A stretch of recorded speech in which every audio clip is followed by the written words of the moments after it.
Praise lord. అందరు బాగున్నారా? దేవుని కృపలో ఆత్మీయంగా ఎదుగుతున్నారని నేను నమ్ముతా ఉన్నాను.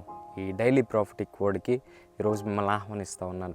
దేవుడు ఈరోజు ఒక వాక్యం ద్వారా మనతో మాట్లాడుతున్నాడు. ఏంటంటే ఫిలిప్పీలకు రాసిన పత్రిక 4వ అధ్యాయం 6-7 వచనాలు మనం చూసినట్టయితే, దేనిని గూర్చి చింతపడకుడి కానీ ప్రతి విషయంలోనూ ప్రార్థన విజ్ఞాపనముల చేత కృతజ్ఞతాపూర్వకముగా మీ విన్నపములు దేవునికి తెలియజేయుడి. అప్పుడు మీ సమస్త జ్ఞానమునకు మించిన దేవుని సమాధానము యేసుక్రీస్తు వలన హృదయములకును మీ తలంపులకును కావలి ఉండును. దేవుడు ఈరోజు వాక్యం ద్వారా మనతో మాట్లాడుతున్నాడు.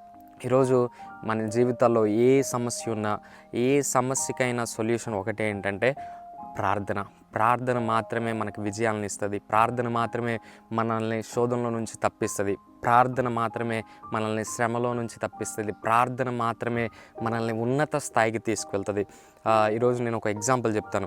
ఫిలదెల్ఫియాలోని బ్యాప్టిస్ట్ చర్చ్కి కొత్తగా పాస్టర్గా నియమించబడిన తర్వాత ఆయన ఫస్ట్ ప్రసంగం అయిపోయిన తర్వాత ఒక వృద్ధుడు ఆయన దగ్గరకు వచ్చి, నాకు చేతనైనంత సహాయం నేను చేస్తాను అని చెప్పినప్పుడు ఈ పాస్టర్ గారు మనసులో అనుకున్నాడంట, ఈ వృద్ధుడు నాకేం సహాయం చేయగలడు, మీరు ప్రసంగిస్తున్నప్పుడు మీరు పరిశుద్ధాత్మ చేత నింపబడాలని నేను మీకోసం ప్రార్థన చేస్తున్నానని చెప్పాడంట. అయితే పాస్టర్ గారు అన్నారంట, థ్యాంక్స్ అండి, చాలా థ్యాంక్స్, మీరు చాలా మంచి పని చేస్తున్నారు అంటే, ఈ వృద్ధుడు నేనే కాదు, నాతో పాటు నా 2-3 స్నేహితులు కూడా నాతో కలిసి ప్రార్థన చేస్తున్నారు అని చెప్పాడంట. అయితే పాస్టర్ గారు కూడా వాళ్ళ ప్రేయర్ టీమ్ని ప్రోత్సహించడం స్టార్ట్ చేస్తే ఆ ప్రేయర్ గ్రూపు ఒక 3 నుంచి ఒక 200 మంది అయిందంట. ప్రసంగించడానికి ముందు వీళ్ళందరూ కలిసి ప్రార్థన చేసేవాళ్ళంట, దైవజనుడు మీ ఆత్మచేత నింపబడాలని.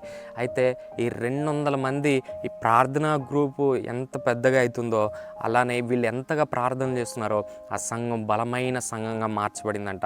అంత 1000 మందికి పైగా ఆ సంఘంలో ఉన్నారంట. అంతగా ఆ సంఘాన్ని దేవుడు అభివృద్ధి పరిచాడంట.